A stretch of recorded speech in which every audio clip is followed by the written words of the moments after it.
Der Neistadter Urmensch Knoche.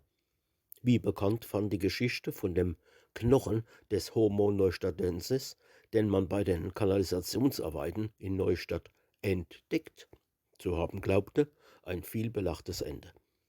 Für uns, da ist es offenbar, dass stets die Pals was Besonderes war. Noch jedre Art, noch jedre Richtung, noch Denke, Fühle, Spruch und Dichtung. Und jeder glaubt ganz sicher dran, guckt er das Pelzer Ländl an, dass in dem Land der liebe Gott die erste Menschen geschaffen hat.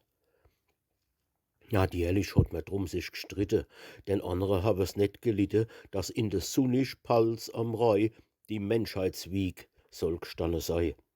Wir haben drüber bloß gelacht, hat einers Gerdel als gesagt, und gar nicht gestört ans Geschwätz von denen, bloß hemmer's nicht Beweise kenne.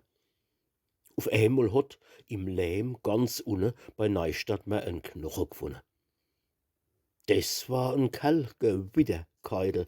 Wir Pilzer sind gewiss nicht eitel, doch da war unserem Vaterland der best Beweis jetzt in der Hand.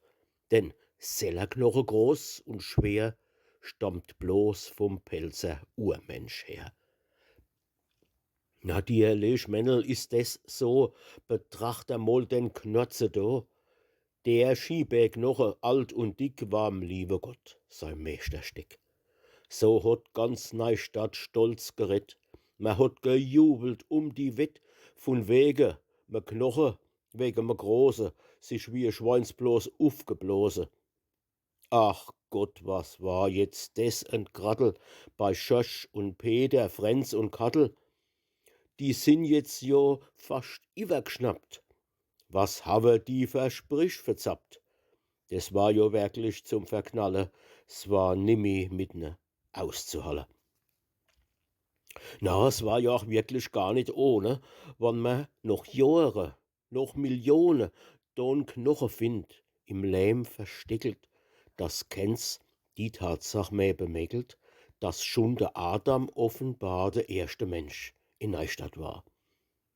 Und weil die Geschichte doch ganz immens ist, sperrt man der Homo Neustadensis, das heißt, der Rest, wo noch liegt vor, zur Sicherheit in den Banktresor. Und wie er da verschlossen liegt, hat irgendeiner Zweifel kriegt. Zwar hat da drüber mancher geflucht, doch der hat ihn untersucht, mit Lup und Mikroskop betracht, dra rumgekratzt, dra rumgemacht, mit Messerchen drin rumgewielt, beguckt, gewogen und befühlt und klipp und klar dennoch bewiese, dass da des Stück so viel gepriese, ganz unumstößlich und gewiss de Knochen von Merinfi is.